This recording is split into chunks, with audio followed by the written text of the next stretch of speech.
రామ్టాక్కి తిరిగి స్వాగతం. Asim Munir field marshal. ఆయన ఫీల్డ్ మార్షల్ అంటే ఎవరు ప్రపంచం ఒప్పుకోవట్ల. ఇవాళ 3-4 రోజుల నుంచి పడిగాపులు కాసి ఇక్కడ ట్రంప్తో లంచ్కి నిన్న అటెండ్ అయ్యాడు. అది రహస్యంగా, నో ప్రెస్ బ్రీఫింగ్. ప్రెస్ వాళ్ళని అసలు ఎలో చేయలేదు లోపలికి.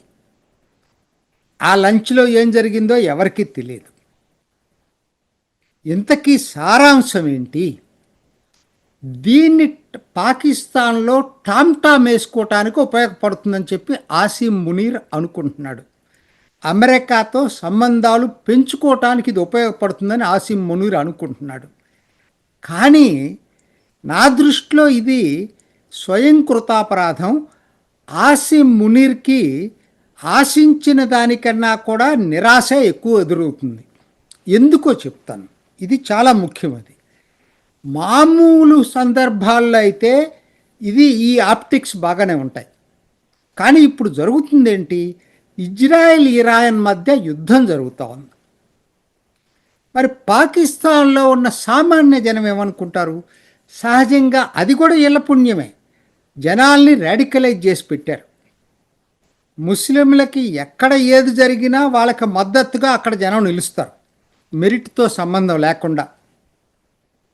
కాబట్టి ఇజ్రాయెల్కి వ్యతిరేకంగా, ఇరాన్కి అనుకూలంగా పాకిస్తాన్ జనం ఉన్నారు. ఉండటానికి వాళ్ళు రాడికలైజ్ అయ్యి ఉండటం ఒక కారణం. దానికి కూడా ఈ మిలిటరీ ప్రభుత్వాలే ఇవే ప్రధాన కారణం. రెచ్చగొట్టి జనాల్ని మతం పేరుతో రెచ్చగొట్టి చివరికి ఆ స్థాయికి తీసుకొచ్చారు ఆ జనాల్ని. మరి ఈ సందర్భంలో కలిసి అమెరికా అధ్యక్షుడు ఇరాన్తో యుద్ధం కూడా చేయొచ్చని అనుకుంటున్నటువంటి సందర్భంలో, ఎందుకంటే ఇజ్రాయెల్ ఇరాన్ యుద్ధం జరుగుతూ ఉంది, ఇజ్రాయెల్ వెనక అమెరికా ఉందని ప్రతి ఒక్కరికి తెలుసు. అసలు అమెరికానే యుద్ధంలోకి వెళ్ళొచ్చు అనేది నేను వీడియో బయటకు వచ్చేటప్పటికి కూడా వచ్చినా ఆశ్చర్యం లేదు. అదే జరిగిందనుకోండి, ఆసిమ్ మునీర్ ట్రంప్ లంచ్ని పాకిస్తాన్ సామాన్య జనం ఎలా చూస్తారు? చాలా ఇంపార్టెంట్ ఇది.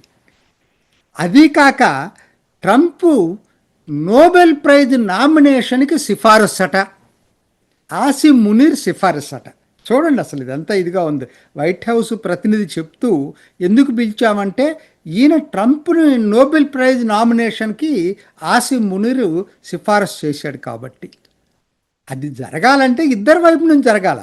ఎందుకని నిజంగా ట్రంప్ కనుక మీడియేషన్ చేసుంటే పాకిస్తాన్, భారత్ ఇద్దరూ కలిసి ట్రంప్ను నామినేట్ చేయాలి. పాకిస్తాన్ ఒక్కటే నామినేట్ చేయడానికి లేదు కదా. సరే, అది పక్కన పెట్టినా ఈ సందర్భంలో ఇరాన్ తోటి అమెరికా ప్రత్యక్ష యుద్ధానికి దిగేటట్టయితే, ఈ సందర్భంలో ఆసిఫ్ మునీర్ కనుక ట్రంప్ నామినేషన్ని సిఫార్సు చేసేటట్టయితే నోబెల్ ప్రైజ్కి, పాకిస్తాన్ ప్రజలు ఎలా చూడబోతున్నారు? ఇది ఇంపార్టెంట్. ఏదైతే ఆసిమ్ మునీరు భారత్ తోటి యుద్ధంతో ఓడిపోయి ఉండొచ్చు యుద్ధంలో, కానీ స్పిన్ చేసి మాకు బ్రహ్మాండమైన విజయమని ఆయన చెప్పుకుని ఉండొచ్చు. ఎంతో కొంత ఇతర దేశంతో యుద్ధం కాబట్టి మిలిటరీకి కొంత ఒక రకమైన ఇమేజ్ మేకోవర్ జరిగింది అనుకుందాం. ఆసిమ్ మునీర్కి కలిసి వచ్చిన అదృష్టం అనుకుందాం. ఇప్పుడు ఈ సంఘటనతోటి అమెరికా ఇరాన్ మధ్య యుద్ధం జరిగేటట్టయితే ఆసిమ్ మునీర్కి ఏదైతే ఇమేజ్ మేకోవర్ జరిగింది అనుకుంటున్నారో డ్యామేజ్ కన్ఫర్మ్ అయింది. కరెక్ట్గా చెప్పాలంటే జరిగింది అది. సో ఇది రివర్స్లో ఉంది. దీనివలన వైట్ హౌస్ లంచ్ వలన నష్టం తప్పితే ఆసిమ్ మునీర్కి లాభం అయితే లేదు. రెండో వైపు జనంలో ఇప్పుడు పీటీఐ ఇప్పటికే గొడవ చేస్తూ ఉంది. ఇమ్రాన్ ఖాన్ పార్టీ ఆసిమ్ మునీర్కి వ్యతిరేకంగా. సో ఇవన్నీ కలిసి ఏమవుతుందంటే ఇది నష్టం అతనికి పెద్ద లాస్ కిందనే చూడాలి. వ్యూహాత్మక తప్పిదం అనేది నాకు అనిపిస్తూ ఉంది. ఇదొక్కటి దీంతోనే కాదు, చైనా చాలా ఇంపార్టెంట్. ఆల్ సీజన్ ఫ్రెండ్గా అనుకుంటున్నారు కదా చైనాని. మరి చైనా ఇవాళ ఎలా చూస్తుంది? ఇది ఒకటి, ట్రంప్కి ఈ టైంలో చైనాతోటి ఇంత కాన్ఫరంటేషన్ ఉండి ఇరాన్ తోటి అమెరికా యుద్ధానికి వెళ్తుంది అనుకున్న టైంలో ఈయన అక్కడికెళ్ళి నోబెల్ ప్రైజు నామినేషన్కి సిఫారసు చేయటం అనే దాన్ని చైనా జీర్ణించుకోగలదా? ఆల్ సీజన్ ఫ్రెండ్ అనుకున్నటువంటి చైనాలో అనుమానపు బీజాలు రేకెత్తించాడు ఆసిఫ్ మునీర్. అసలు వీళ్ళకి మేము మద్దతు ఇచ్చి తప్పు చేస్తున్నాము అనే విధంగా మదనపడే పద్ధతిలో చైనాకి ఇవాళ ఈ సంఘటన ఉపయోగపడబోతుంది. రెండోది, బెలూచిస్తాన్లో రేర్ ఎర్త్ ఎలిమెంట్స్ REE చాలా ఉన్నాయి అక్కడ. ఇవాళ అమెరికా దాని మీద కన్నేసిందని అందరూ అనుకుంటున్న టైంలో చైనా బదులు అమెరికాకి వాటిని కట్టబెట్టాలనుకునే ప్రయత్నం ఏదైతే ఉందో ఆసిఫ్ మునీర్ దగ్గర నుంచి, అది కూడా చైనా ట్రస్ట్ డెఫిసిట్ పెరగటానికి ఉపయోగపడుతుంది. అన్ని విధాలుగా అమెరికాకి దగ్గరవుతున్నానని చెప్పి ఆసిఫ్ మునీర్ అనుకుంటే చైనాకి దూరంగా జరుగుతున్నాడని కూడా ఆలోచించుకోవాలి. రెండు పద్ధతుల్లోనూ దెబ్బ తగులుతుంది. ఎందుకనంటే అమెరికా ఎన్ని చెప్పినా కూడా భారత్ని at the cost of Bharat పాకిస్తాన్కి దగ్గర కాలేదు. ఇవాళ ఏదో ట్రంప్ ఇట్లా చిన్న చిన్నవి చేయొచ్చు, కానీ మొత్తం ఓవరాల్ పాలసీలో వాళ్ళకి ఏంటంటే స్ట్రాటజిక్ పార్ట్నర్ భారత్ అవుతుంది తప్పితే పాకిస్తాన్ కాలేదు. ఒకనాడు అయ్యింది, ఇప్పుడు పాకిస్తాన్ రోల్ అంత లేదు దానికి. సో అటు అమెరికాతోటి మరీ అంత దగ్గర కాలేడు. అమెరికా దగ్గరికి వెళ్ళి కాకాలు పట్టుకోవటం లేకపోతే అమెరికాకి ఇండియా అవసరం ఉంది, పాకిస్తాన్ అవసరం కన్నా కూడా. రెండో వైపు చైనాలో ట్రస్ట్ డెఫిసిట్ పెరుగుతుంది దీనివలన. సో ఒక విధంగా ఏంటి, పాకిస్తాన్ అంతర్గతంగా ప్రజలు అనుమానించే పరిస్థితి ఏర్పడింది. ఎందుకంటే ఇరాన్ యుద్ధంలో ఆసిమ్ మునీర్ పాత్రపై అనుమానాలు వస్తున్నాయి.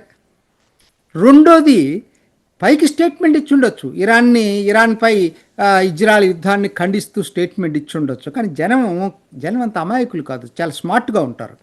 సో నువ్వు ట్రంప్ దగ్గరికి వెళ్ళి సీక్రెట్గా లంచ్ చేసుకుని వచ్చేసి అక్కడ ఏం మాట్లాడేవో తెలియపోతే యుద్ధం జరిగితే ఇరాన్ తోటి నువ్వు అమెరికాకు మిత్రుడు అనుకుంటారా, లేకపోతే ఇరాన్కి మిత్రుడు అనుకుంటారా జనం? Simple point. సో అక్కడ డొమెస్టిక్ కాన్స్టిట్యున్సీ ఏదైతే జనం ఉన్నారో ఆ జనానికి అనుమానాలు వస్తున్నాయి. రెండో వైపు శాశ్వత మిత్రుడు అనుకున్నటువంటి చైనాకి అనుమానాలు వస్తున్నాయి. మూడోది, అమెరికాకి ఎప్పుడు కూడా పాకిస్తాన్ అవసరం మారిన పరిస్థితులు లేదు. అది అర్థం కావట్లేదు వీళ్ళకి. భారత్ తోటి అవసరాలు ఉన్నాయి, కానీ అమెరికాకి పాకిస్తాన్తో అదవరకెట్లాగా అంత అవసరమైనటువంటి పరిస్థితులు లేవు. సో అన్ని విధాల ఇవాళ ఆసిమ్ మునీర్కి ఇవన్నీ కూడా నష్టాలు తప్పితే, నిన్న జరిగిన సంఘటన వల్ల అది వ్యూహాత్మక తప్పిదం అవుతుంది తప్పితే దానివల్ల ఏదో పెద్ద విపరీతంగా లాభిస్తాడు అనేటువంటిది భారత్లో ఎవరైనా అనుకునేటట్టయితే రాజకీయం కోసం, రాజకీయ లబ్ధి కోసం కాంగ్రెస్ వాళ్ళు ఇంకొకరు మాట్లాడవచ్చు, కానీ వాస్తవంగా ఇది ఆసిమ్ మునీర్కి భస్మాసుర హస్తం కాబోతా ఉంది. చూడండి, వచ్చే పరిణామాలు మీకే తెలుస్తాయి. ఇది ఈనాటి రామ్ టాక్. ఇంకొక ఎపిసోడ్లో మళ్ళా కలుసుకుందాం. నమస్తే. చూసారు కదండి, మరి ఈ వీడియో కనుక మీకు నచ్చినట్లయితే ఒక లైక్ కొట్టేసి మీ అభిప్రాయాన్ని కూడా కామెంట్ బాక్స్లో తెలియజేస్తూ ఇలాంటి ఇంట్రెస్టింగ్ అప్డేట్స్ కోసం మా ఛానల్ని సబ్స్క్రైబ్ చేసుకోండి.